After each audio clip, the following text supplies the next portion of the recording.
Namo tassa bhagavato arahato samma sambuddhassa. Namo tassa bhagavato arahato samma sambuddhassa. Namo tassa bhagavato arahato samma sambuddhassa.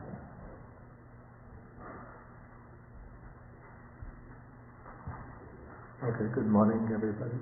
Good morning.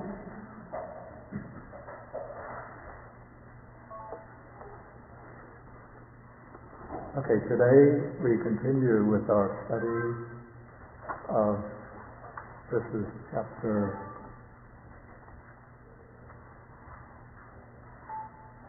7 in the book, the chapter on the path to liberation. Okay, now last week I spoke about the Noble Eightfold Path. And what I find somewhat interesting is that in all of the Nikayas, this is the collection of the early Buddhist discourses, the Buddha emphasizes again and again the Noble Eightfold Path as being the way to the cessation of suffering, say the way to liberation from suffering. But we hardly find in the discourses dealing with the Noble Eightfold Path anything that we can call like a systematic explanation of how one actually practices the Noble Eightfold Path. Rather, the explanation of the Noble Eightfold Path comes down to us in the form of, we call this a fixed set of standard doctrinal definitions.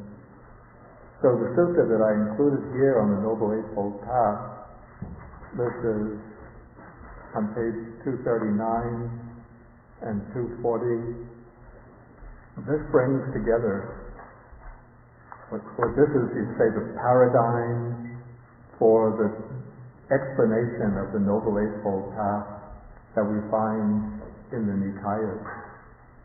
And there's a whole section in the Samyutta Nikaya, a whole chapter called the Magga Samyutta, which means the collected sayings, collected discourses of the Buddha on the path, that is the Noble Eightfold Path. And in that whole chapter, one finds only one sutta which gives an actual explanation of the path factors, and that is the sutta that I've included in this book, that is, it's chapter 45, sutta number 8. In all of the other suttas that come in this chapter, the Buddha praises the Noble Eightfold Path in various ways. He shows how the path fits into various contexts, the purposes of the Noble Eightfold Path. But we don't get anything like a systematic explanation of how the path is practiced as an integral whole. There's one other sutta that comes in the Majjhima Nikaya. This is sutta number 117. It's called the Discourse on the Great 40 Mahachattalisika Sutta. This sutta gives an interesting highlight on the Noble Eightfold Path from certain angles, but again it doesn't give an actual systematic explanation of how the path is practiced. But there are other discourses which give an explanation of how we could call the Buddhist training, the training on the way to liberation, is to be substantiated. Discourses which lay out the gradual unfolding of the practice. These discourses are not expressly formulated by way of the Noble Eightfold Path. But the way I see it, one could regard these discourses of showing from a different angle how the Noble Eightfold Path is to be put into practice. And these are discourses which deal with a topic that in Pali is expressed by the expression, or is, this lays out a practice which is signified by the Pali expression Nupuba Patipada, which means the gradual step-by-step practice.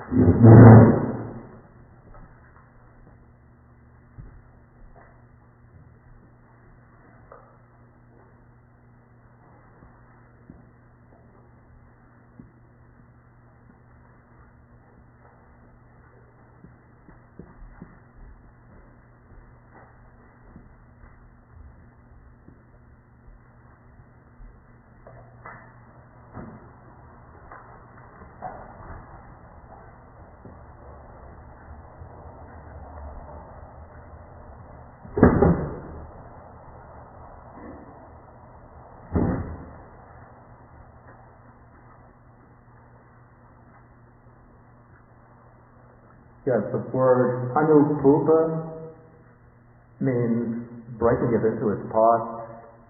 Anu has the sense here of sequence, and puba means before. But when you put anu and puba together, it gives a sense of gradual, or you could say graduated, sequential. And then patipada means practice. Maybe Chinese would be zhi xing, or zhi xiu xing. Zhi shui, swear.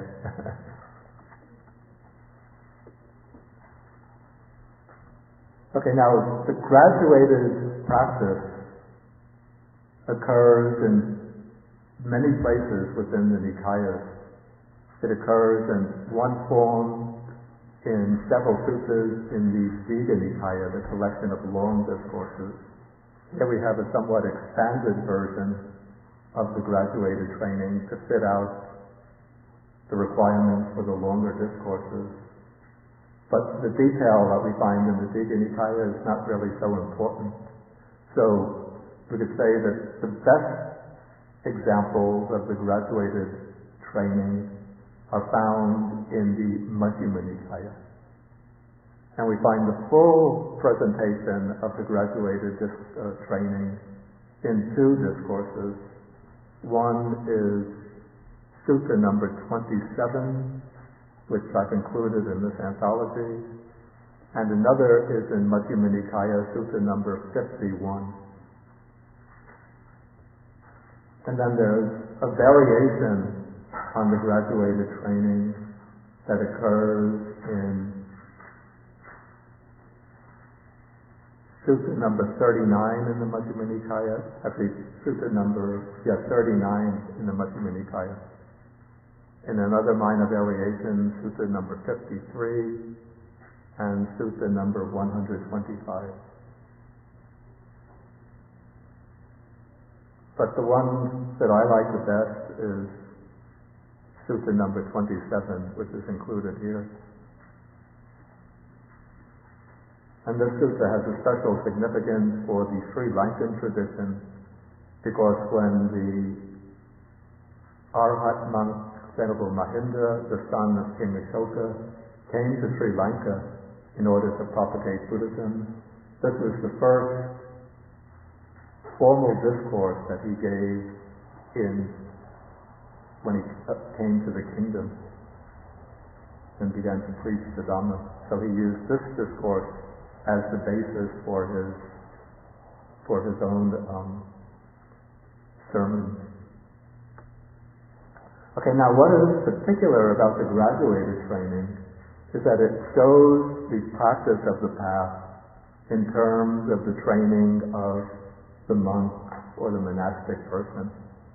Now, this doesn't mean that the actual training is exclusively the domain of a monastic person. In fact, in some suttas on the Noble Eightfold Path, somebody comes to the Buddha and says, this practice, as I see it, is for those who have gone forth, who have left the household life. But the Buddha says, do not speak in that way.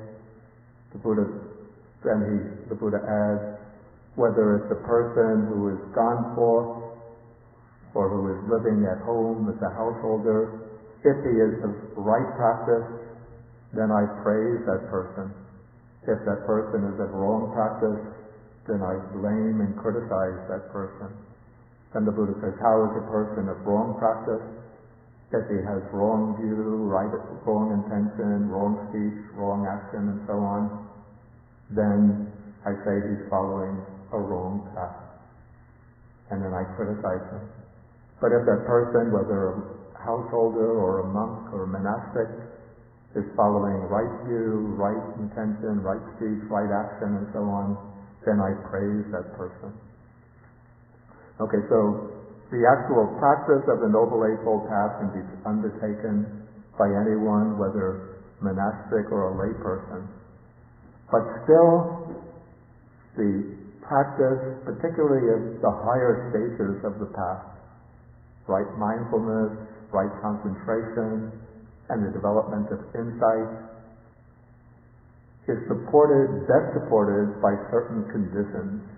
These would be conditions of seclusion, conditions of simplicity in one's way of life, condition of lightness of duties, not being bogged down by many obligations and commitments, and having, we call, the leisure and opportunity to dedicate oneself fully to the practice. Also, we could say that the higher stages of the practice are supported by a purification that takes place in the earlier stages of practice.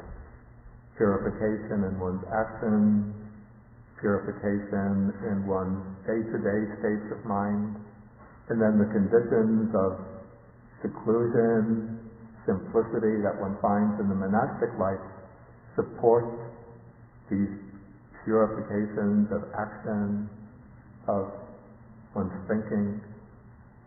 Of course, this doesn't mean, by no means implies that everyone who takes up the monastic life is fulfilling these conditions. I mean, there are a fair number of monks, maybe fewer, none, who can be quite unscrupulous and even corrupt in their behavior. But still, the Buddha laid down he established a monastic order and laid down the governing guidelines of the monastic life to support wholehearted dedication to the practice. And so when the Buddha presents the gradual training, the step-by-step training, he presents it in the form of the training of a monastic person, of one who goes forth and then into homelessness and then takes up the full training that the Buddha prescribed for the monastic person. Okay, so now we can turn to this sutta itself, and we find that it's laid out as many suttas in the Majjhima Nikaya are. It's laid out as a response to a particular incident that occurs. So it's here the gradual training is not just presented in the abstract as a system of steps, but it is embedded within the context of a little story. And the story features a particular prominent Brahmin by the name of Janusoni. Janusoni was an advisor, a chaplain, one might say, to the king of the state of Savatthi, a major state in northern India. And so the Brahmin Janusoni enjoyed a very high degree of prestige within this state. And so one day he goes driving out of Savatthi in the middle of the day in an all-white chariot drawn by white horses. I think this is some indication of his stature. It's just like maybe a prominent senator, long-established congressman, or presidential advisor today would drive about in a limousine. He doesn't just go out in a Honda or a Toyota, but he has to go out in a Mercedes-Benz, preceded by a number of cars surrounding him, security men. Okay, so then the Brahmin Janusoni, as he's driving, he sees a particular wanderer, a wandering ascetic named Pilotika, coming in the distance. When they cross paths, then he asks them, "Where are you coming from?" in the middle of the day. And then this wandering ascetic says that he's coming from the presence of the ascetic Gautama. Here he refers to him by his family name. He's referring, of course, to the Buddha. And then the Brahmin Janusoni would have heard reports about the Buddha because the Buddha was the religious advisor, we could say the spiritual advisor of King Pasenadi. And so Janusoni asks what this wanderer thinks about the Buddha's wisdom. He asks whether you consider him to be a wise person or not. And then Pilotika says that he's not qualified to make any pronouncements about the Buddha's wisdom. And he says one would have to be the equal of the Buddha to be able to make a pronouncement about his wisdom. So then the Brahmin Janusoni, we're on page 242 now, asks on what basis this wanderer has such a high degree of confidence in the Buddha, the ascetic Gautama. And then the wanderer replies that there are four things that he's seen. He actually uses a simile of an elephant hunter who's seeking an elephant in the forest. And then when this elephant hunter comes across the footprints of the elephant, he sees that they're long and broad. Then he comes to the conclusion that somewhere at the end of this trail there's a big bull elephant. And so then the Brahmin, the wanderer, went on to fill in the simile. He said, "I have seen four things which for me are like seeing four big footprints of a bull elephant." What are these four things that he's seen? He's observed that sometimes very learned Kshatriyas, these are members of the warrior caste, the administrative, the governing caste, come to the Buddha with critical minds, intending to refute him in debate. But when they get to the Buddha's presence, they don't start listening to the Buddha's discourse. They're not even able to ask him a question. But they listen to the Buddha's discourse, they become convinced by it, and then they become disciples or followers of the Buddha. Again, there come to the Buddha Brahmins, members of the Brahmin caste, who are very learned, very sharp minds. They come intending to refute him, and they become his disciples. Then there come learned householders who want to refute the Buddha, and they become his disciples. And then there come summoners, ascetics, wandering ascetics, who come to the Buddha intending to refute him. And again, rather than ask their questions, as they listen to the Buddha give his discourse, they become convinced by the Buddha and become his disciples. And so the wanderer says, these are the four footsteps that I've seen of the Buddha that has convinced me that he is indeed a fully enlightened one. Okay, when the Brahmin Janusoni hears this,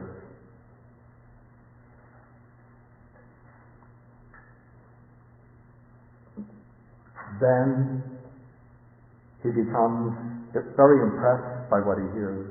And so he gets down from his chariot, he joins his hands together, and then he utters some words of homage to the Buddha. And then he expresses the wish that someday he might be able to meet the Buddha.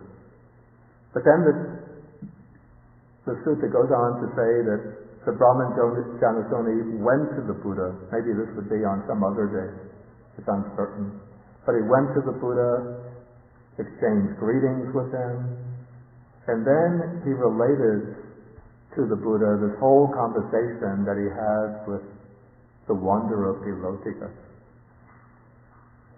But now the Buddha doesn't accept the explanation that the wanderer had given to Brahmin Janusoni.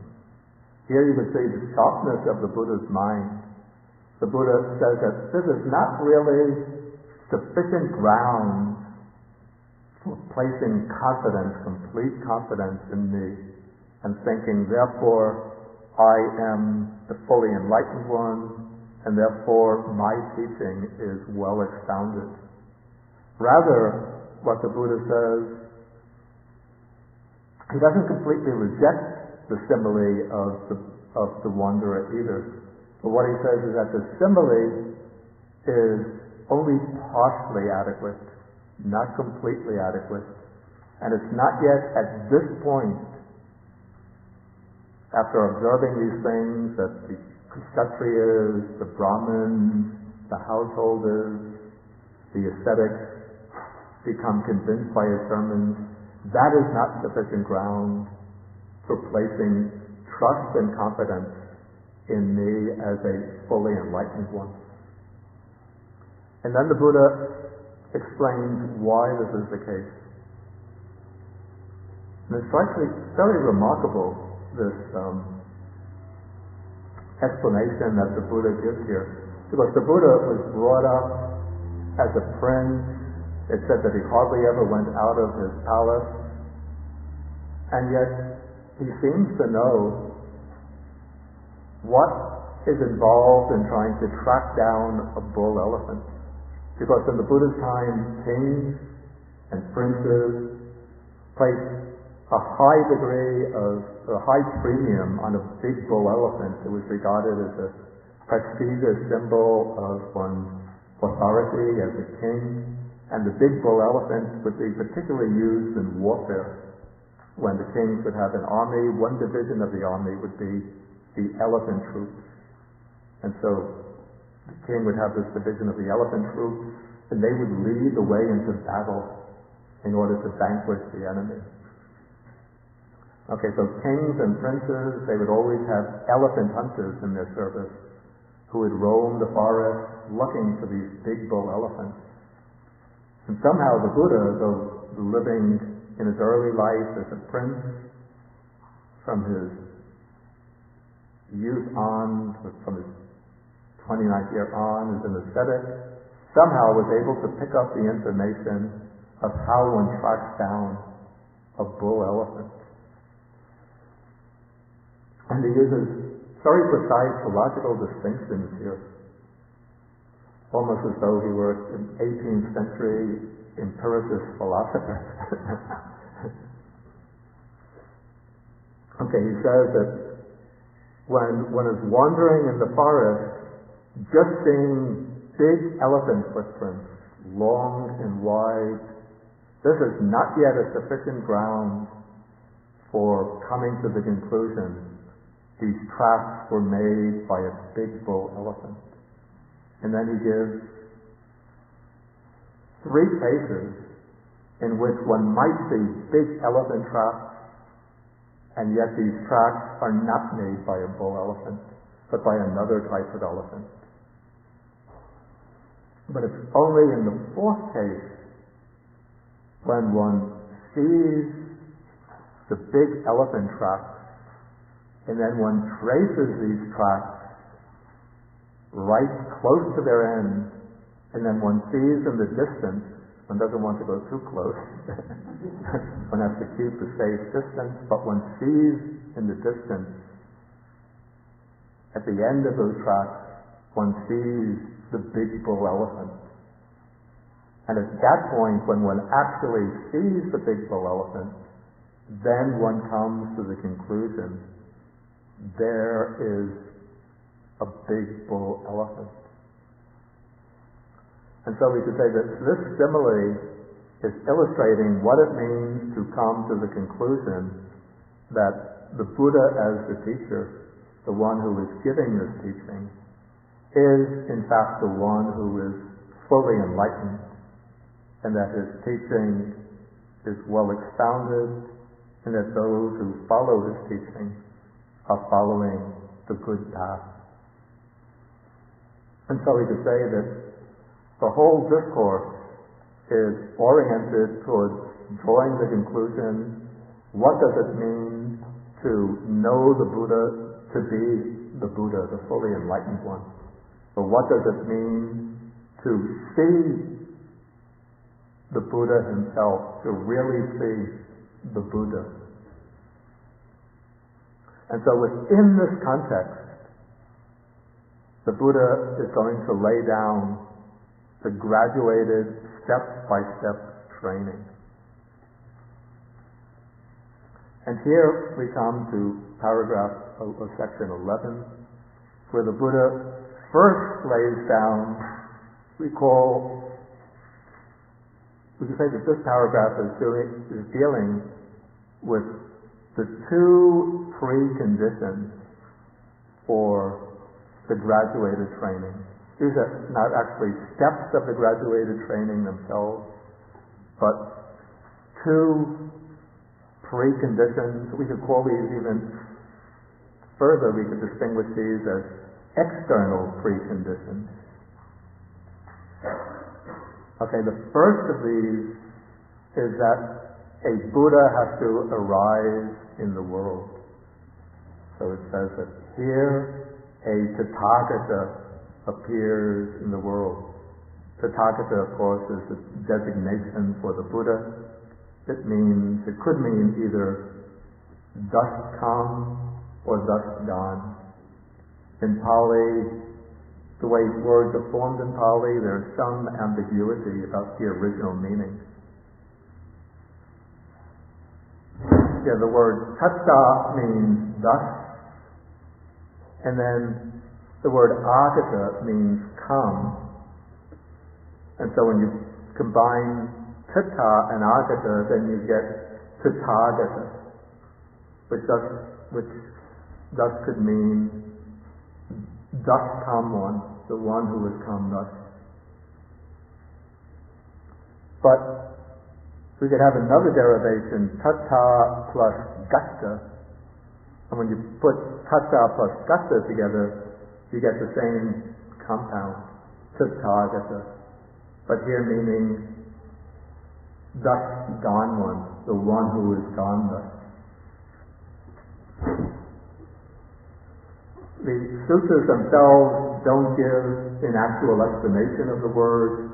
It could even have been a word used among many of the spiritual communities in India in the Buddha's time, not exclusively Buddhists. But the Buddha took this word over and used it as a designation for himself. And then the commentators have given long, extensive explanations of the word, virtually trying to fit the whole body of Buddhist doctrine into the explanation of this word.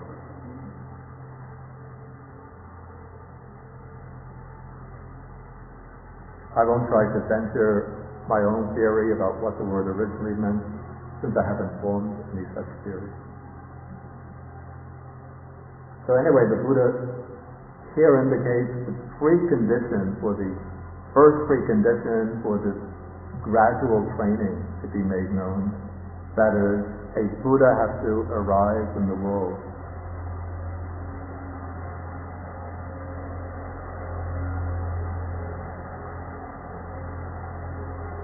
And then the Buddha goes on, this is the stock passage, This could have even been added by the compilers of the Canon. The stock description of various epithets of the Buddha. The Buddha, the Tathagata, is an Arahant.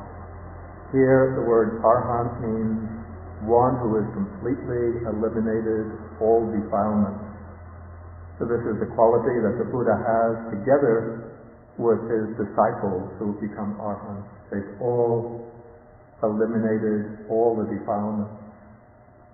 He's perfectly or fully enlightened.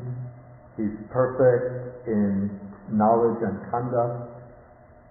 Fortunate, I think maybe not such a satisfactory translation. Again, it's a word difficult to render. Sugata, maybe you could say Sugata, exalted one. He's an exalted one. He's a knower of the world, unsurpassed leader of persons to be tamed, teacher of devas and humans. Then comes the word Buddha, which means enlightened one, and then Bhagava, which is translated the blessed one, not so literally. Bhagava actually means the one who is, say, regarded as the foremost teacher.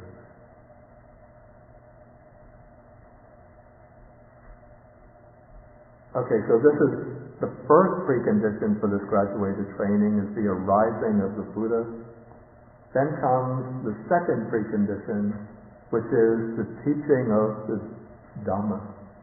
So now the Buddha, having realized with his own direct knowledge this world with all of its beings, makes it known to others. So the Buddha fully comprehends, you could say, the nature of the world, and then teaches the nature of the world to others. And how does he teach it? That is, he teaches a Dhamma that is good in the beginning, good in the middle, and good in the end, with the right or proper meaning. It's endowed with rich meaning, abundant meaning, and it's also excellent in expression, well formulated, precisely, carefully, systematically, thoroughly formulated. And then he reveals a holy life, or we could say a spiritual life, that is perfectly complete and purified. And so here, under this second precondition, which I call the teaching of the Dhamma, we actually have two subordinate aspects. One is teaching the Dhamma itself. In this sense, the Dhamma has a more limited meaning as the doctrine which reveals, expounds, analyzes, discloses the principles that underlie the nature of the world, or the principles that underlie the process of the world, of worldly events. So here we would take such principles as the three characteristics, dependent origination, the Four Noble Truths, and other related principles. Okay, so that is the first aspect under the teaching of the Dhamma, is the teaching of Dhamma as doctrine. The doctrine that exposes, reveals the nature of the world and the principles and laws that underlie the working of worldly events, the cosmic process. Then the second aspect of the expounding of the Dhamma is revealing a path, the path of practice. And this path is called brahmacharya.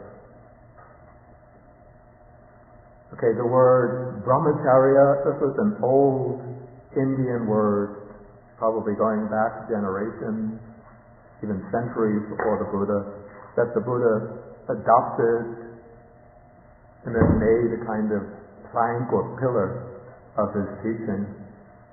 The word charya means conduct or way of life, and then the word Dharma has the meaning of, originally in Indian thought, it meant the holy power that sustains the world. And then the teachers of the Upanishads use the word Dharma to signify that ultimate reality that lies beyond and behind the whole cosmic manifestation. The Buddha didn't accept the idea of Brahma in this sense, of there being some ultimate substantial reality behind cosmic events. The Buddha rather used the idea of laws or principles, but he took over this term Brahma as signifying maybe something like the English word spiritual, rather than being a universal spirit, but there's some kind of spiritual principles that we should respect, honor, and follow. And when you take the idea of spirituality and join it with charya, a way of life, then we have a way of life which is guided by spiritual principles, a way of life which brings increasing spiritual depth to one's mind, to one's understanding, and a way of life which culminates in the higher spiritual realization. And so this is the meaning of brahmacharya. And then the Buddha describes this brahmacharya that he teaches as a kanta paripunam parisuddham. That means it's perfectly paripuna, complete, and then a kanta parisuddham, perfectly purified. And then some commentators say, the commentaries say, it's perfectly complete because there's nothing to be added, and perfectly purified because there's no need to remove anything. Of course, commentators then go on to expound different aspects of the path in much greater detail than the Buddha's text, the early Buddha's text do. But we also have to remember that this is an important thing to remember, that the Buddha's suttas that have come down probably don't contain the full depth or the full detail of the Buddha's own exposition, but they are virtually summaries of what the Buddha himself would have actually taught. And so probably a lot of the detail which makes the teaching perfectly complete is not available within the discourses themselves. Okay, so this paragraph 11 lays down the two primary preconditions for the gradual training to be known: the arising of the Buddha and his teaching of the Dhamma. And then the teaching of the Dhamma has two subdivisions: the teaching of the doctrine that discloses, expounds the nature of actuality, the nature of the real nature of things, and the revealing of the practice, the spiritual life that leads to fulfillment, that leads to the goal.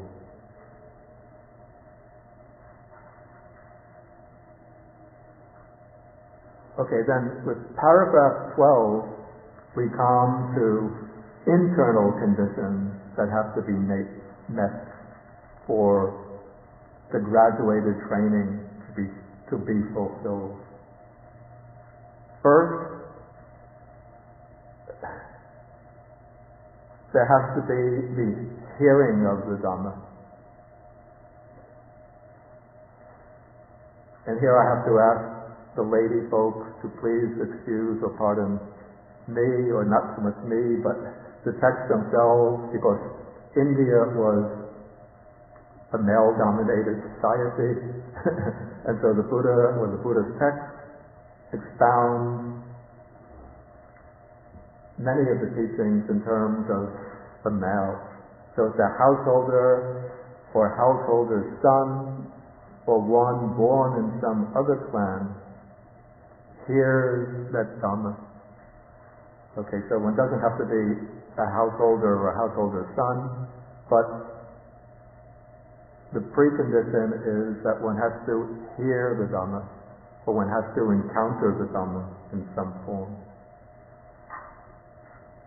And then, on hearing the Dhamma, one acquires faith in the Tathagata. The Pali word here, rendered as faith, is saddha.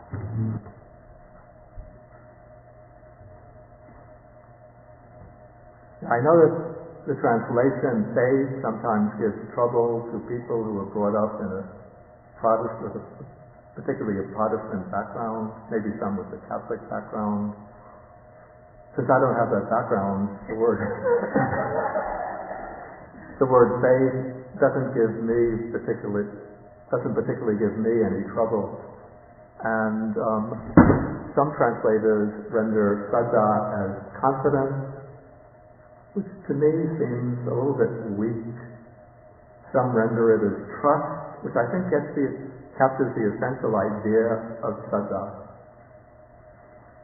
The word saddha doesn't in any way imply blind, unquestioning belief, submission to a higher authority.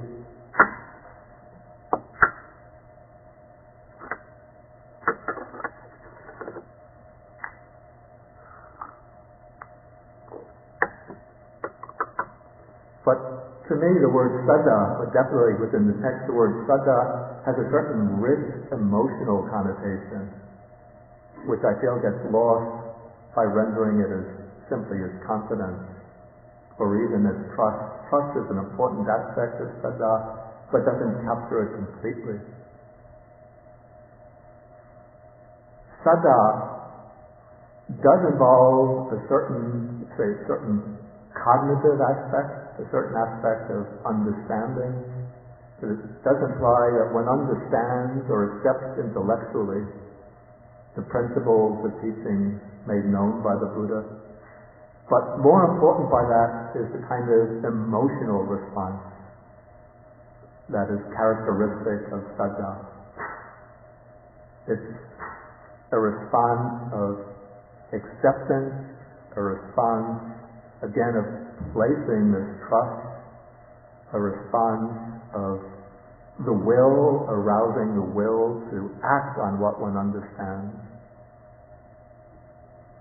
And it also involves, you could say, this devotion or affection towards the Buddha and his teaching. And so, to have saddha, as explained here, this entails more than something simply understanding intellectually the teaching, more than simply believing the teaching. But it means that the teaching so acts upon one that one is stirred, inspired, aroused, and willing to make a commitment to the teaching, to undertake the practice of the teaching. And this practice begins here in the way it's going to be explained in this sutta. It's going to be explained as the impulse, the motivation to follow the Buddha into the homeless life, the life of renunciation. And so when one gains faith in the Tathagata, the gaining of the faith, this is I call this the second internal condition. First internal condition is listening to the Dhamma. Of course, after listening to the Dhamma, one then has to reflect on it, to understand it. But as one reflects and understands, at a certain point there arises faith, trust, devotion, and a readiness to make a commitment.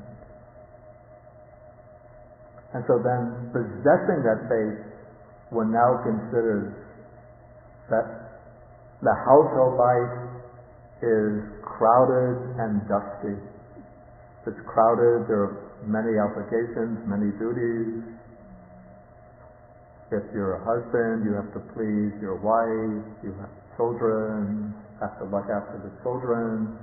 The wife often has to go shopping, cooking, sometimes driving the children to school and back. One has to work at a job to support the family, 6 to 8 hours a day. So many commitments. And then the household life is dusty in the sense that it provides a field for the unwholesome qualities of mind to arise. Naturally, there's sensual lust, desire. Acquiring wealth leads to possessiveness, sometimes greed. Conflicts at work lead to anger, competition, and so on. Whereas the life gone forth is wide open. This would be particularly the case, I have to say, during the Buddha's day, in the early days of Buddha's history, when there were not so many well-established monasteries and where one doesn't belong on a permanent basis to a particular monastery, but one can travel about, going from place to place, even live out in the open most of the year. And so one is very much a free individual. Okay, so then one reflects, it is not easy while living at home to lead the spiritual life which is utterly perfect and pure as a polished shell. So then after reflecting in this way, then he goes on to consider, suppose I shave off my hair and beard, put on the ochre robe, and then go forth from the household life into homelessness. Okay, then having reflected in this way, sometime later, he abandons his personal fortune, he leaves behind his relatives, he shaves off hair and beard, and then goes forth into homelessness. Okay, so now this becomes, we would say, the third internal condition for the fulfillment of this graduated training, that is, the going forth into homelessness. And again, I have to add that going forth into homelessness, it's not a necessary condition for the practice of the Noble Eightfold Path.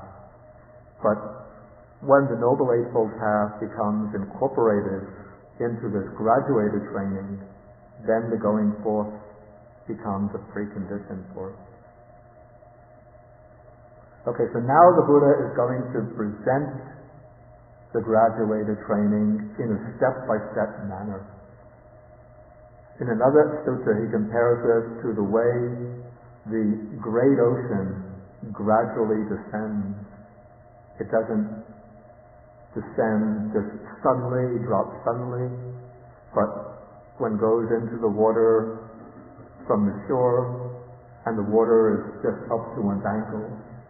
Then one goes a little deeper, the water comes up to one's knees, one's thighs, one's waist, one's chest, one's neck, and as one goes further, the ocean becomes too deep to support one's body. And so in the same way, this graduated training proceeds step by step from the simple, more superficial stages to the deeper, more difficult, and more fulfilling stages. And so, again, we have in the graduated training, we could say that it is incorporated into the framework of moral discipline, mental training or samadhi, and the training in wisdom or insight. But it takes these three basic stages and then introduces finer distinctions. finer subdivisions. Okay, so we begin with the simplest stage, the most elementary stage. This is the training in moral discipline or proper conduct. Okay, and so when this person has gone forth, then he undertakes the monastic training and way of life. And here the Buddha now will introduce the basic ethical principles in the training of the monk. First, we have the destruction of life. He abandons the destruction of life, abstains from the destruction of life, and with rod and weapon laid aside, conscientious, merciful, he dwells full of compassion to all living beings. Okay, within this one statement, if we look at it carefully, we can see that there's actually a distinction being made, or a distinction can be made, between two aspects of this first ethical principle. And this twofold distinction will run through many aspects of this moral training, this ethical training. We call these two aspects of each of these training rules. We have two Pali terms.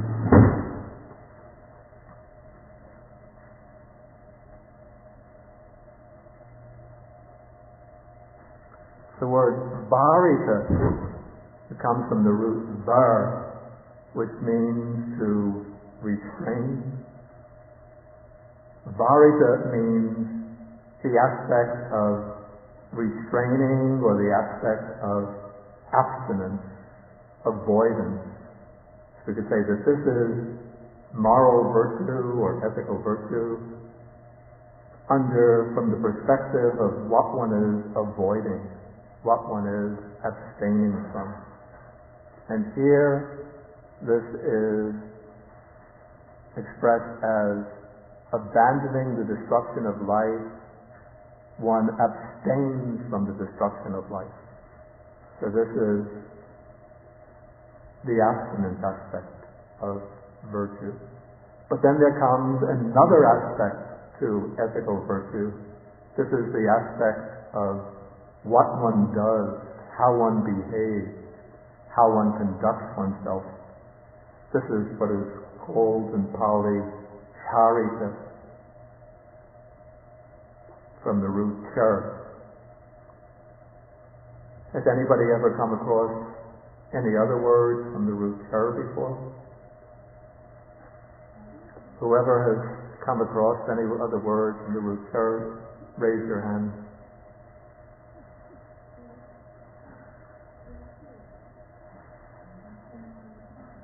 We can't take the Pali students. That's anybody who's ever come across another word? Who hasn't come across another word from the word char? Raise your hand. Wow, I'm surprised. So I think, Kate, maybe what is the word from the root char that you've come across? No.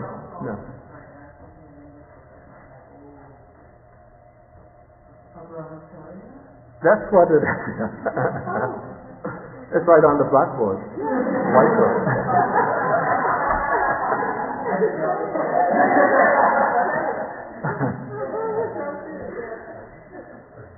Yeah, I just explained it 5 minutes ago.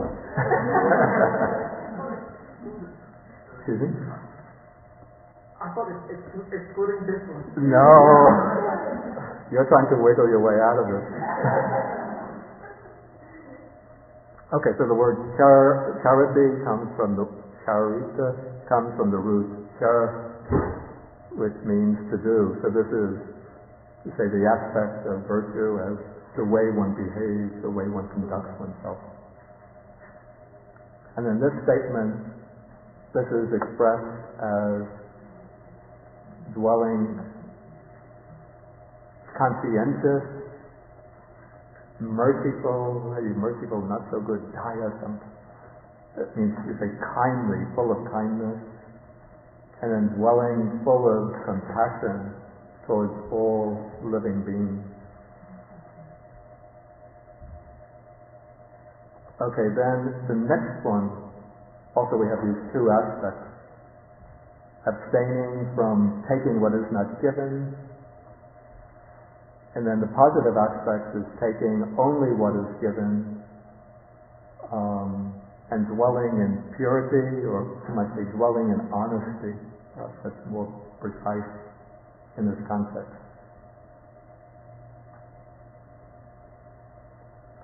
Okay, you can see, if you're familiar with the 5 precepts, that we're actually following here the pattern of the 5 precepts, or the 10 courses of wholesome action. But now with the 3rd, we have a little change. Normally in the 3rd precept, the 3rd type of wholesome action is abstaining from sexual misconduct. But here this is the training for the monastic person. So it's abandoning sexual relations. One observes celibacy, living apart, refraining from sexual intercourse.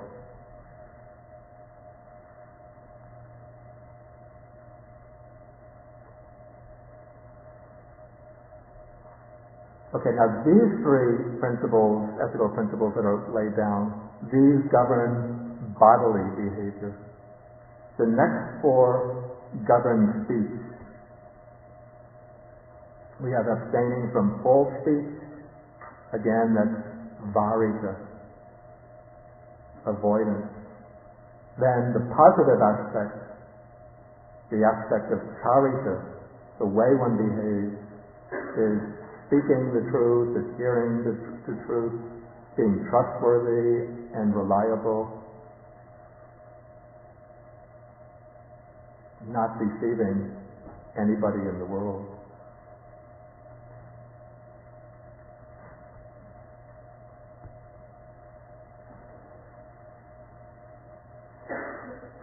Okay, then we come to the next is abstaining from malicious speech. What is meant by malicious speech here? This is speech which is intended to divide people who are united and on friendly terms. And so this is elaborated that he does not repeat to one group what he has heard from another group in order to divide those who are united.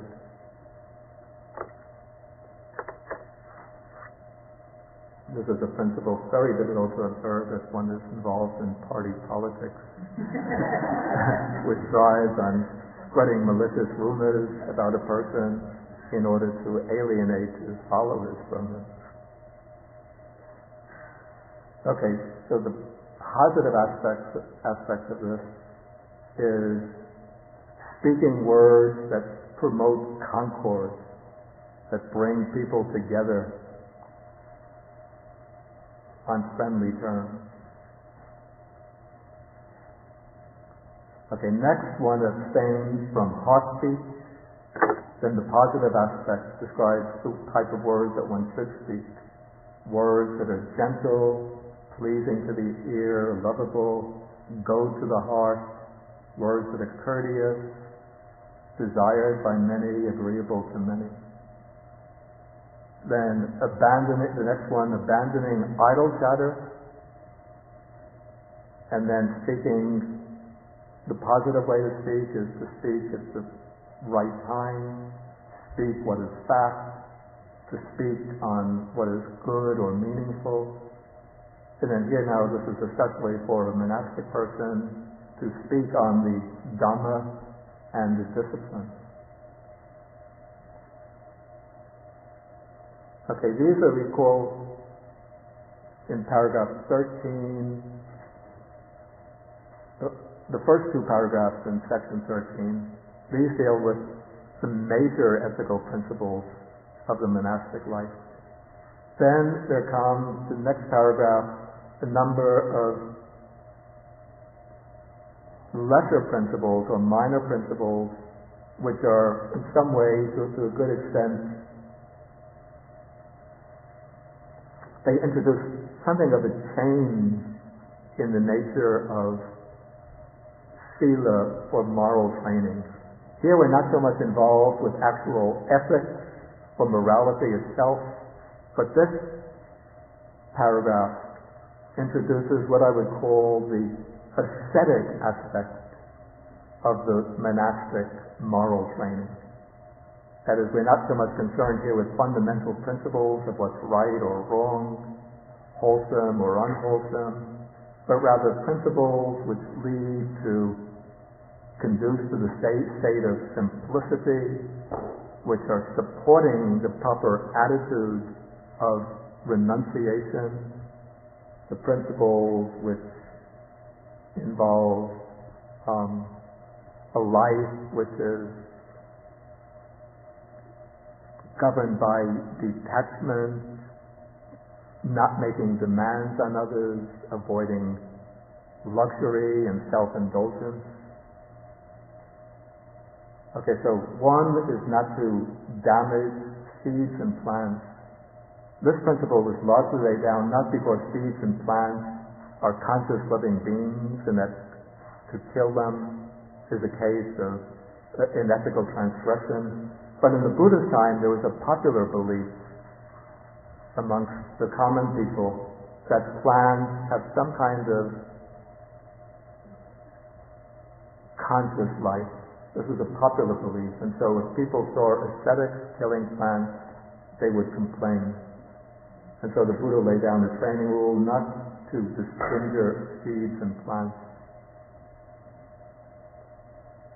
Okay, then the next is to eat only one meal a day. This is a kind of ideal. It's not fixed as a rule, but what is fixed as a rule is to avoid eating at night or outside the prescribed time. And the prescribed time for the monastic person is from daybreak, when light appears on the horizon, up to midday. After midday, then it's not the appropriate time for taking solid foods, though most liquids are allowable, like soft drinks, tea, herbal teas, and so on. Okay, then abstaining from different types of entertainment, different types of self-adornment, high and large couches, accepting gold and silver, accepting grain, and so on. Okay, we could just pass through these. You can read them at your leisure. So the last one does come to a basic ethic. The last 2, 3 are actually governed by ethical concerns. Not to use false weights, metals, and measures, not to accept bribes or to deceive and trick people, and not to wound, injure, or plunder or inflict violence on others.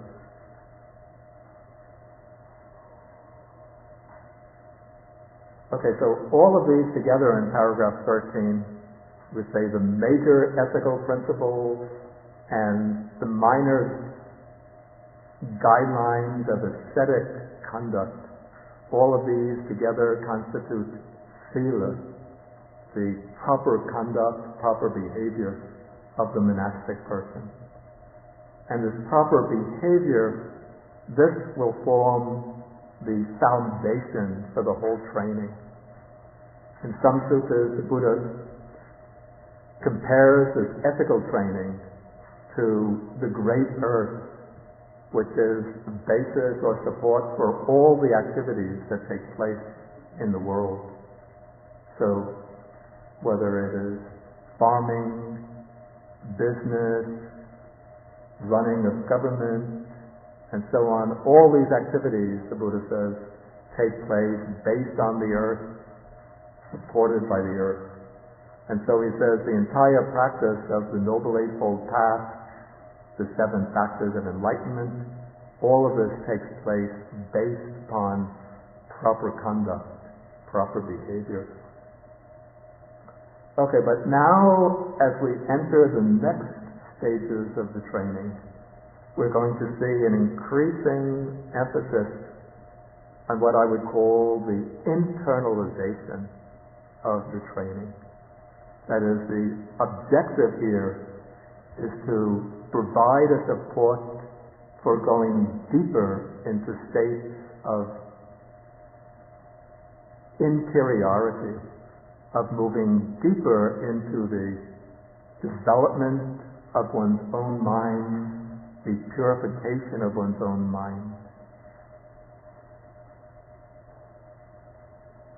And then from there to move into higher stages of consciousness, and from that platform to move to true and accurate understanding of reality.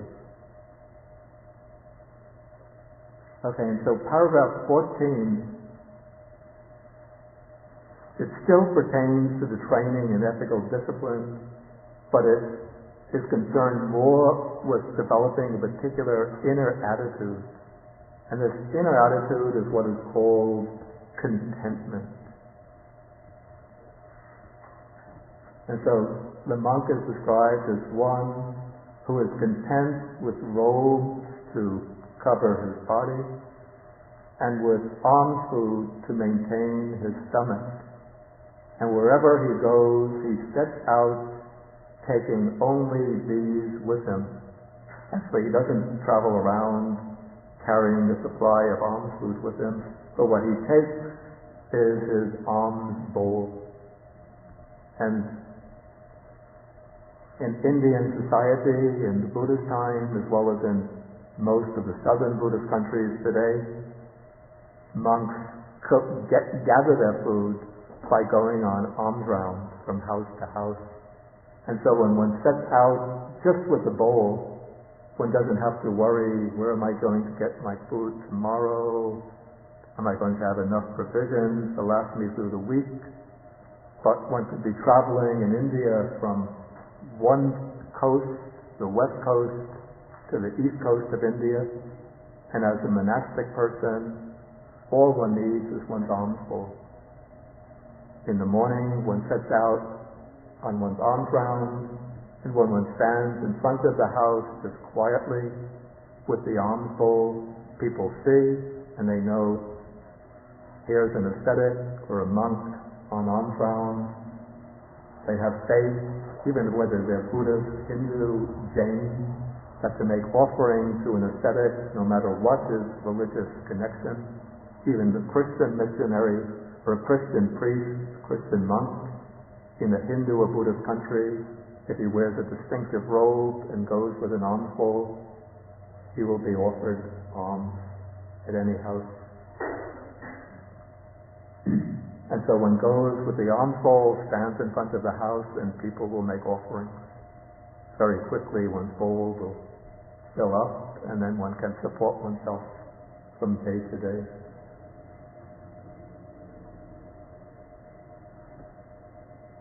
I did this myself. Sometimes I would go in Sri Lanka on a walking tour, and sometimes it gave me the greatest happiness, because in Sri Lanka it's a little different from Thailand and Burma, where there are 6 times of the day when monks go on alms round, and every day monks go on alms round. In Sri Lanka it's not so much the common practice. Usually people bring food to the temples and offer to the monks in the temples. But in Sri Lanka, if people see a monk walking with the alms bowl, going an alms round, they know immediately what it means, and they're very happy to give. And so I remember like times I would walk through parts of Sri Lanka. It gets to be in the day, say 9:30, 10 o'clock, 10:30. And so I recognize it's now getting to be the time to go on alms round. I would put the things that I'm bringing in my bag, hide it away someplace in the bushes, and then just take the alms bowl and go from house to house. People in the houses are not expecting one to go on alms round, but you just stand there, and unlike in homes in America where the doors are closed, maybe husband and wife both working, in the villages it's getting to be like that in the towns and cities of Sri Lanka. But in the villages, because the climate is warm, people have the doors open, the windows open.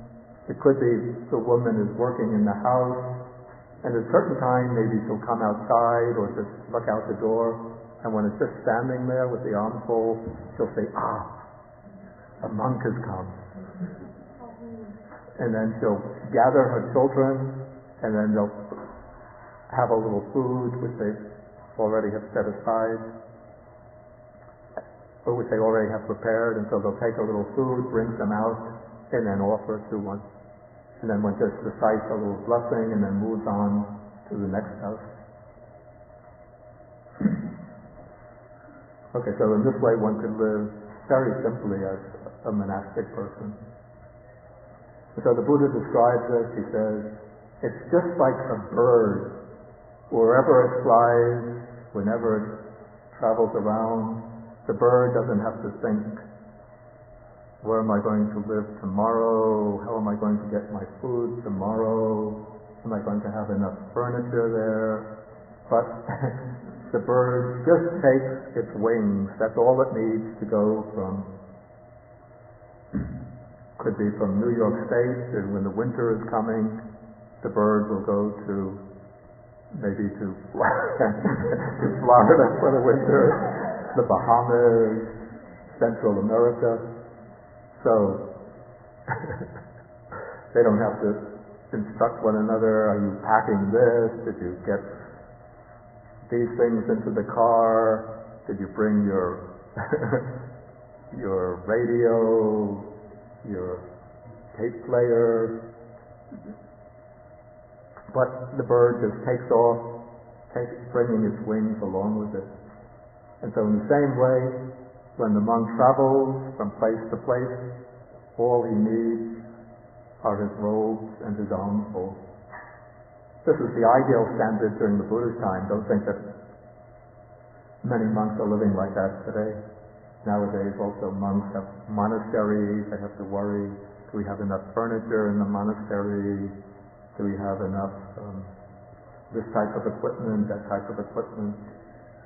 But there are still monks in the Buddhist countries who are living very much like this even today. Okay, so having the robes, the armful, the monk experiences develops what is called contentment. And then the Buddha then concludes this whole section by saying, possessing this aggregate of noble moral discipline, this is noble sila, he experiences within himself the bliss of blamelessness. This is the bliss of not committing anything wrong, any kind of ethical transgression.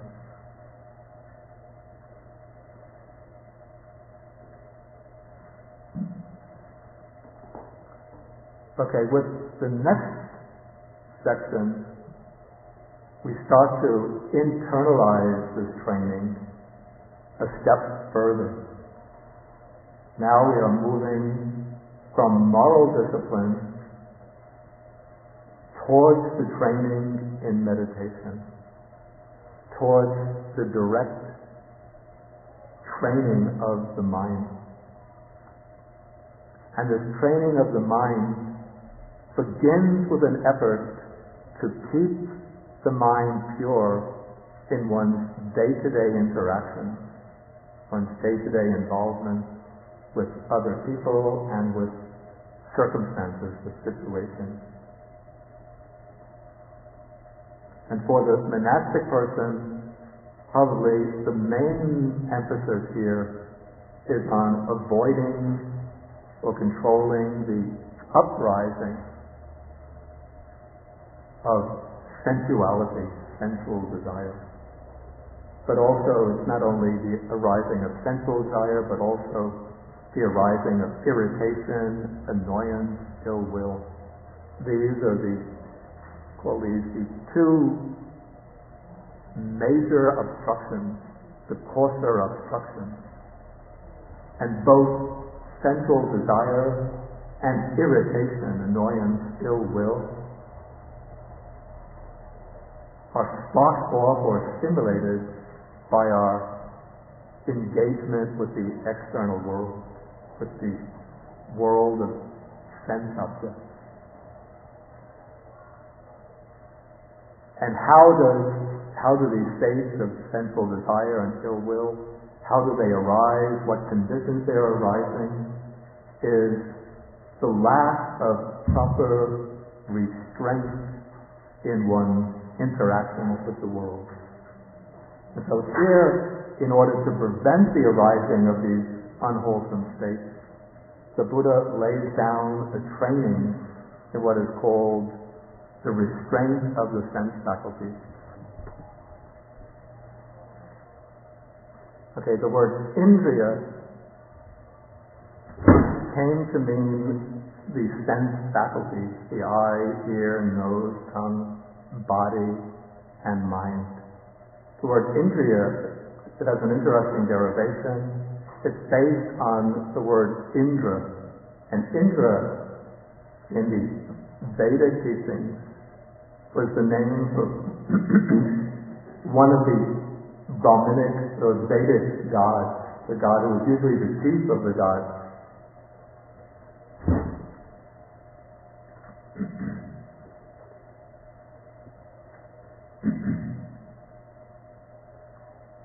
Okay, so now Indra is the chief of the gods, and Indriya is what is related to or connected with Indra. And so the sense faculties, the sense organs, play a dominant role in our experience. They are, you could say, the ruling or controlling factors in our experience. And so just as Indra governs and controls the gods that are under him, so the sense faculties govern or control the mental states that arise through these sense faculties. And then the word samvara has the meaning of restraining or restraint. Has anybody ever seen a word related to, similar to, cognate of the word samvara before? If you've ever seen a word related, connected to the word samvara, raise your hand. If you've never seen a word related to, connected to the word samvara, raise your hand. Such a big change.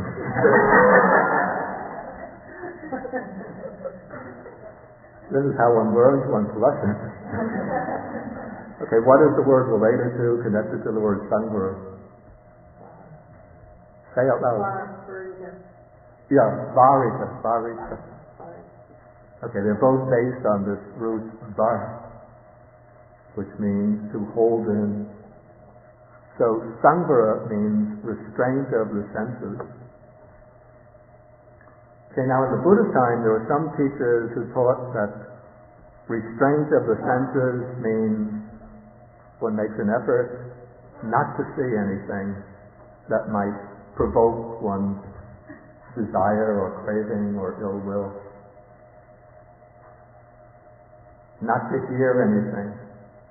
So one tries to avoid contact as much as possible and just stays in a very quiet place. But the Buddha said that he explicitly rejected this type of training in sense restraint. He said in that case, the person who's making the best progress towards enlightenment would be a person who is blind and deaf. Because he's not seeing anything provocative, not hearing anything provocative. But rather what the Buddha teaches is that the proper way, the effective way to exercise sense restraint is to really one restrains one thing and then all of the senses are restrained. It's a little bit like trying to catch a groundhog. I've never actually tried this myself, but the groundhog has a system of tunnels under the ground. Suppose it has 6 tunnels. You want to catch the groundhog, what you do first, you locate the 6 tunnels, you block off 5 of them, and then if the groundhog is going to come up any place, it has to come up at the 6th tunnel. So then you set the trap at the 6th tunnel, and then you get the groundhog. And so, to exercise restraint over the 6 sense faculties, what is the 6th tunnel where you catch the groundhog? It's the mind faculty. So the problem doesn't lie with the eye, with the ear, with the nose, with the tongue, or the physical body. The problem lies with the mind. And what is it the mind does to cause these states of craving and aversion to arise? The way this happens is that the mind seizes or grasps upon the object that appears. And then by grasping upon the object in particular ways, then it starts building up mental states on the basis of that object.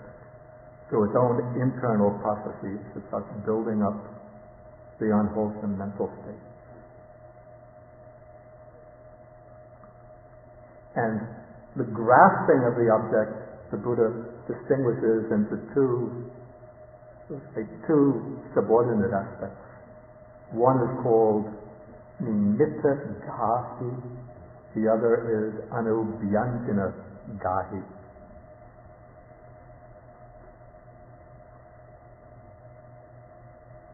Okay, the nimitta, this is what's translated here as the sign.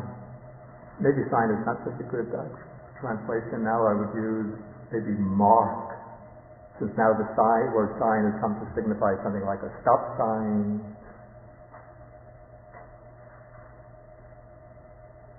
But it's simply, we would say, what's called the sign, the nimitta, is the most distinctive feature of the object. So in the case, say, of sensual desire, maybe first one perceives, a man might perceive, that's a pretty woman, beautiful woman. So that is, then one grasps upon that with the mind, with that particular perception. So that's grasping upon the sign. Then anubhyanjana gahi, this means grasping upon the particular features, grasping upon the details. So after one gets the initial impression, that's a beautiful woman, then maybe one starts looking, nice curly hair, sweet smile, glittering eyes, and so on. Elegant hands, nice way of walking. Okay, so one then grasps upon the features. It could be something which is irritating or annoying. Maybe one sees a person one doesn't like, first one gets the impression of that person. That is this annoying, irritating person, grasping upon the sign. The person walks into this room, immediately one grasps upon that sign. There's my arch enemy, who's never done anything wrong to me, but just somehow the person's presence just annoys me. Then the person comes down, if he's carrying a cup, puts the cup down on the table, and even the sound of the cup hitting the table fuels one little bit of anger. Then the way the person takes sips of tea or coffee, even sometimes the gesture becomes annoying. The person starts to speak, even asking me, how are you feeling today? But just the very sound of the voice is just turning my mind over into waves of irritation and annoyance. Even when I say, I'm very fine today, how are you? Okay, so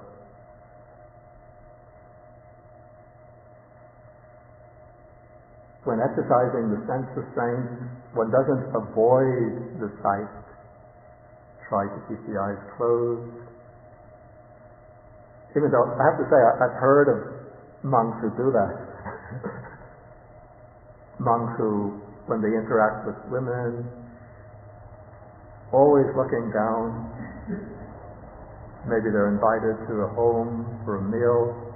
They walk in, the eye down, take the meal with the eyes down, speak to the group with the mind down.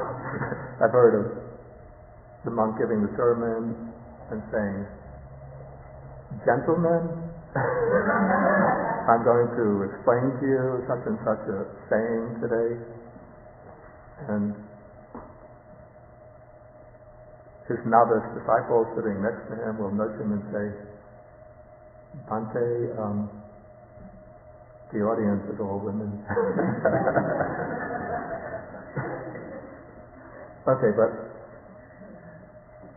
this isn't the kind of sense restraint that the Buddha emphasized, but rather not grasping at, and this is grasping with the mind. One perceives, but one doesn't let the mind dwell upon the perception and then build up its impressions and fantasies, its own impressions and fantasies based upon the sense object.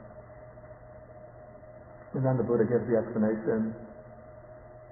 Continuing the explanation, he says, if he left the eye faculty unguarded, then evil, unwholesome states, these are states of longing and dejection, which say craving and aversion, might invade him. And so he practices the way of its restraint. He guards the eye faculty, and he undertakes the restraints of the eye faculty. Similar with each of the other senses. Hearing a sound, one doesn't grasp upon pleasant sounds or allow oneself to be irritated and annoyed by unpleasant sounds. Smelling an odor, tasting a flavor, feeling a tactile object, and even cognizing one's own thoughts, images, ideas, and so on. Okay, so then the Buddha says, possessing this noble restraint of the sense faculties, he experiences within himself an unsullied or unadulterated bliss. In the case of simple morality, this is in paragraph 14, the Buddha says that possessing this noble moral discipline, one experiences within the bliss of blamelessness. But now we come to a higher level of bliss. This is called an unsullied bliss.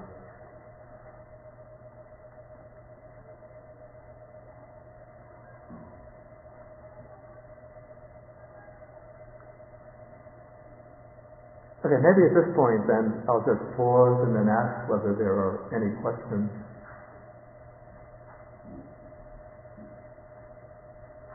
Richard? Yeah. I think take the microphone. Yeah, the microphone is on the first table.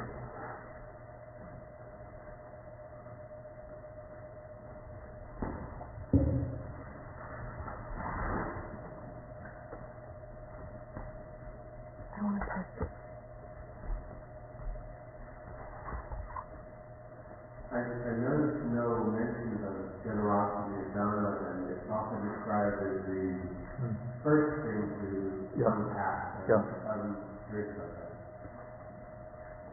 Okay, generosity in the sense of the giving of material things is especially emphasized when the Buddha speaks about the three, these are called the three bases of merit, and the three, sometimes in the later formulation of the 10 paramitas or paramis, 6 paramitas, 10 paramitas. So now this is a monastic training, and so the Buddha is not going to emphasize the monastic person as giving material gifts. So there will be, in other contexts, when the Buddha is addressing the monastic order. In fact, he says that there are two kinds of gifts, the gift of material things and then the gift of the Dhamma. And then he'll go on and say, householders provide you with material gifts, with your robes, alms foods, dwelling places, and medicinal requisites. And you should present the householders with Dhamma danas, the gift of the Dhamma. But since material giving, which is sort of the more fundamental, is the giving of course, sometimes when monks have extra robes, then they'll give to a monk who needs a robe. I say this does come actually in principles that the Buddha laid down for the Sangha, 6 principles of harmony and respect. One of them is sharing the material requisites. So when you get excess robes, excess alms food, sometimes excess lodging, excess medicine, or refreshments, then you share them with the other monks and nuns. But in terms of the general emphasis on giving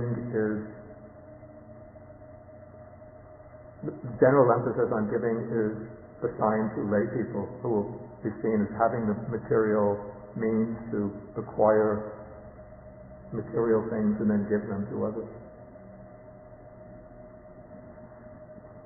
Yes, to take the microphone. Short question and then one maybe longer question. So the word charity does come from charity, or does it? I don't think so. Charity is originally a Latin word or Greek, Anybody know? Anybody know Latin and Greek? I don't think that there's a connection between them. Okay. I think I had looked up that point long ago and I didn't find it. And the longer question is, I didn't quite get when monastics following the Buddha into homeless life becomes a precondition of the Eightfold Path. At some point you mentioned there was... I would not have said following the Buddha into homelessness is a precondition for practicing the Noble Eightfold Path, since that is a statement that I would reject. What I think I said is that following the Buddha into homelessness becomes a precondition for developing or cultivating the higher or more meditative aspects of the Noble Eightfold Path, particularly right mindfulness, right concentration, and then the fuller training in panya or wisdom. And that, I would say, not an absolute precondition. I mean, this training can be undertaken by people who don't actually go into homelessness. But what should be noted is that if a layperson wants to undertake a training in intensive mindfulness aimed at concentration, samadhi, or panya vipassana, what they do in effect is to emulate the monastic lifestyle. One goes on a retreat to a monastery or meditation center. Often one will take monastic type of precepts, abstaining from any kind of sexual activity, sometimes not eating after midday, no entertainment, not even reading or writing, and then one is practicing pretty much full-time meditation. Okay, let's take it very fast.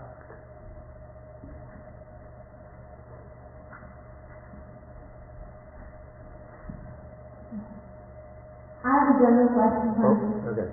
Sorry, that was it. Sorry. When we read about the training, various layperson training, monastic training, and we try to implement these when we go outside the monastic path into the real world. And at least in this society, in American society, and even in there's a lot of pressure on us as individuals to perform. If we are not going for better things, so to speak, and not making certain progress in certain number of years, then we are considered losers.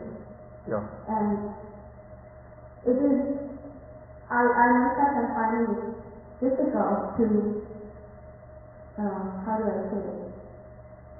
How do you bring balance into following the Eightfold Path? And because to me it seems like it's form of greed.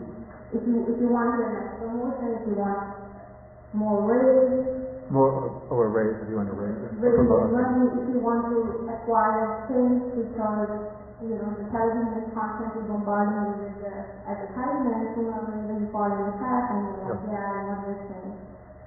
Do you have any practical tips of what we can tell to ourselves when this is going on all around us?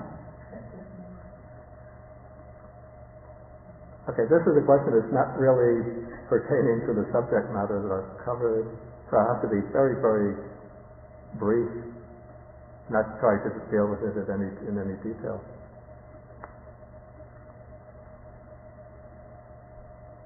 Okay, if one is living the household life, one does need a certain degree of material well-being, material comfort, material prosperity. Particularly if one has a family, one has to support one's children, make sure that they have sufficient clothing, sufficient well-worn toys, and then one wants to provide for their higher education. So of course one has to earn and try to advance in one's work career, also contribute to one's own sense of self-worth, self-respect, to be able to fulfill one's job properly. Okay, so the Buddha didn't say to all of his household disciples, leave aside your work duties, try to live like monks and nuns. But he recognizes very clearly that there's a difference in lifestyle. And so he teaches that the householder supports his family by what uses the expression, he earns his wealth righteously in righteous ways, working with the strength of his arms and the sweat of his brow. Of course, because most of the working people in the Buddhist day were working either at farming, cultivation, or doing some type of physical labor. Okay, and so one should work, diligently, responsibly at one's profession, one's occupation. One should try to advance in one's work so that one earns sufficient wealth to look after one's material needs and to support one's family. But one doesn't make advancement a way of satisfying the demands of ego. One doesn't make getting a bigger and bigger salary a means just for indulging sensual desires, so that one has 10, 5, 6 homes, different parts of the country, 10 homes,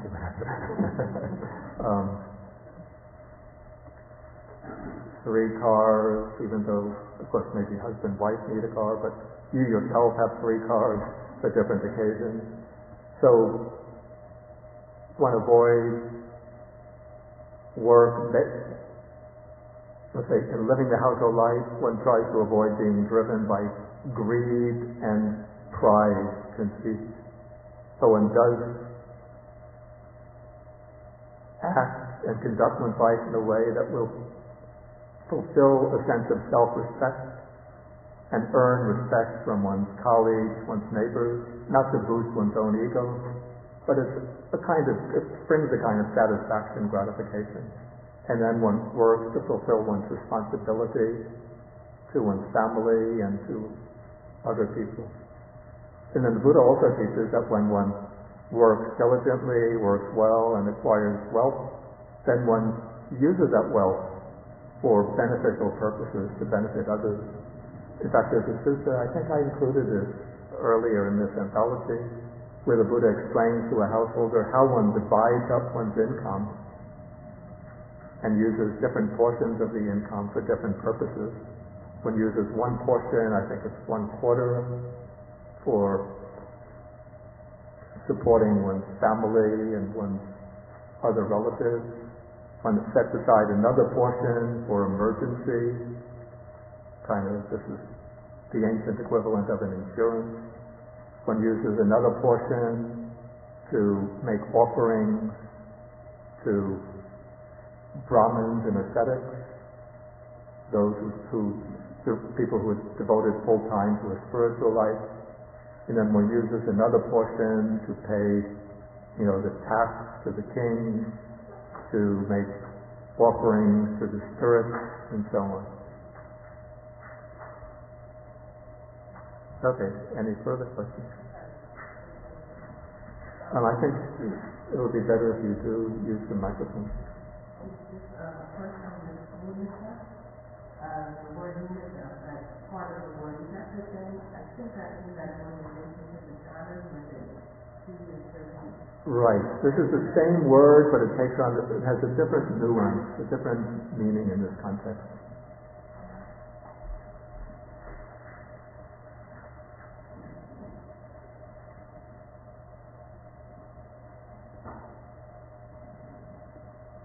Any further questions?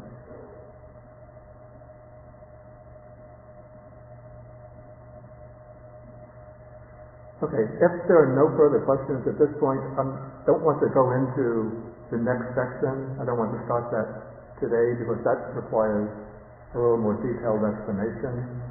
So we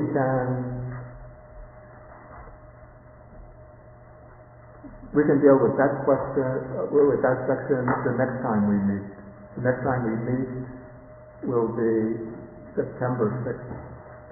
Yeah, September 6th. This will be 2 Saturdays from now.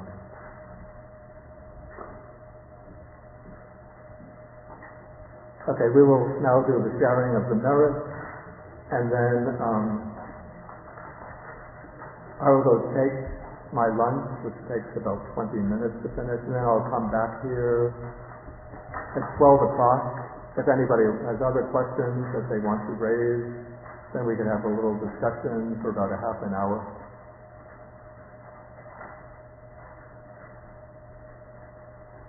Now, I believe that lunch is prepared somewhat earlier on Saturday now, so I think by 11:30 it should be ready for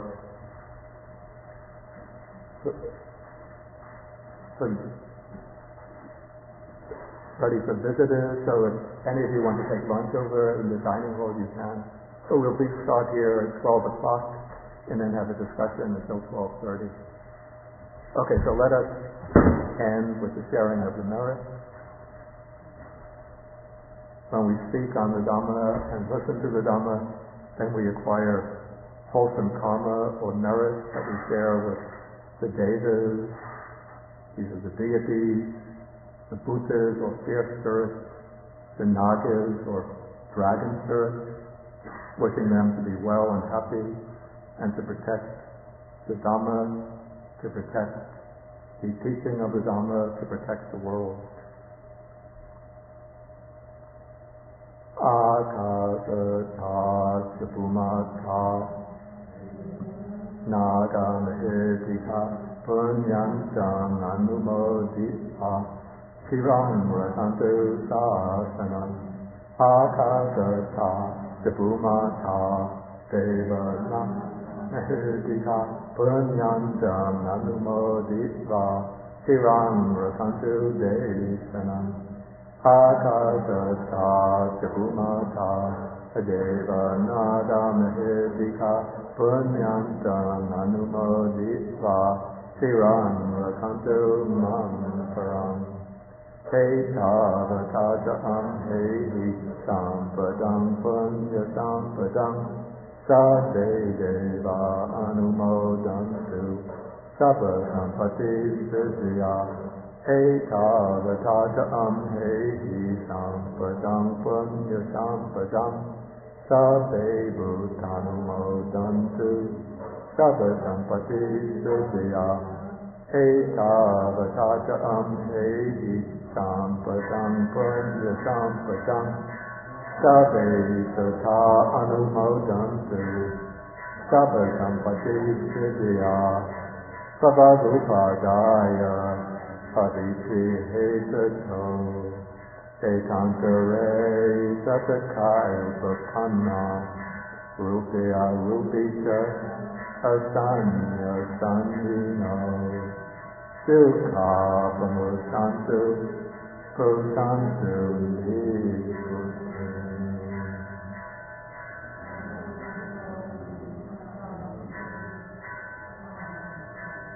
my own personal test in sense restraint is going on right now. Thankfully, it didn't occur during the middle of the talk. So otherwise, I might have exploded. Okay, thank you for your attention.